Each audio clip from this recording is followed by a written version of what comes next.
हम लोग राजनीति में हैं, इसलिए राजनीति के सुबह से लेकर शाम तक जो भी आदमी काम करता है, हर काम को लोग राजनीति से जोड़ते हैं।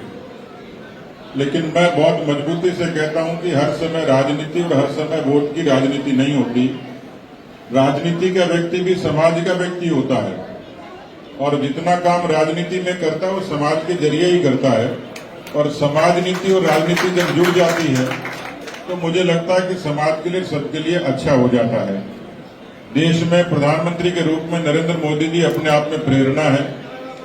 जनसंघ से लेकर भारतीय जनता पार्टी ने केवल नारों की नहीं, सरोकारों की राजनीति की मिसाल दी है, प्रेरणा दी है।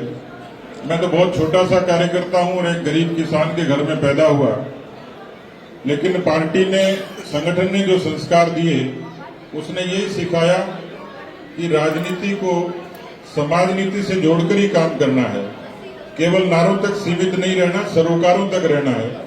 और इसलिए प्रधानमंत्री जी ने इस देश में बहुत काम किए। राम मंदिर से लेकर 370 की चर्चा होती है, जनधन से लेकर, उज्ज्वला से लेकर, आयुष्मान से लेकर आवास की चर्चा होती है, लेकिन ऐसी बहुत सारी चीजें की हैं।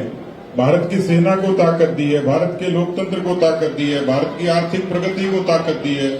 आज भारत दुनिया की 5वीं बड़ी आर्थिक शक्ति बना है, ब्रिटेन को पछाड़कर। तो ये उनकी दृढ़ता और उनके नेतृत्व का कमाल है। उस कमाल के पीछे हिंदुस्तान का जनमानस भी, आप जैसे लाखों करोड़ों कार्यकर्ता हैं जो अपने पसीने से, परिश्रम से इस पार्टी को खड़ा करते हैं। तो मैं इस सीमा क्षेत्र पर इसलिए आया हूं कि जिज्ञासु हूं, कार्यकर्ता हूं, और इसलिए पूरे राजस्थान में पिछले 40 वर्षों से घूमता हूं। मैं वो भाग्यशाली आदमी हूं कि मैं हो सकता कोई बड़े पद पर नहीं हूं, लेकिन मैं कार्यकर्ताओं का जो मुझे आशीर्वाद और प्रेम मिला वो मेरे लिए अनूठा है। उससे बड़ा सौभाग्य कोई हो ही नहीं सकता। और इसलिए उस सौभाग्य के नाते, उस आशीर्वाद के नाते आप लोगों के बीच में आया हूं। मोदी जी की एक अच्छी योजना है, सुकन्या समृद्धि योजना, जिसमें बच्ची पैदा होती है, 14 वर्ष तक उसका एक खाता खुलता है डाकघर में, बैंक में।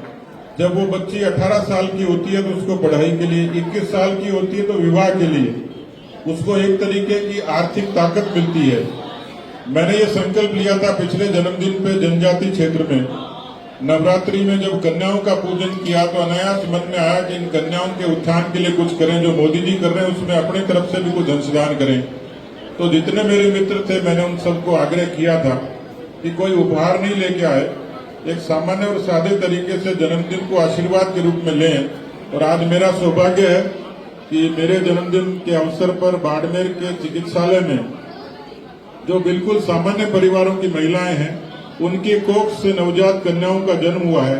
ऐसी 8 कन्याओं को हम लोगों ने सुकन्या के खाते खोलने का काम किया।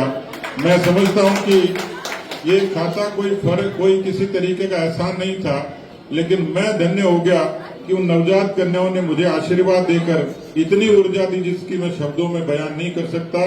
इस काम के लिए मैं बहन प्रियंका जी और हमारी बाड़मेर की पूरी टीम को धन्यवाद दूंगा, और यहाँ जितने उपस्थित लोग हैं उनका हृदय से धन्यवाद दूंगा।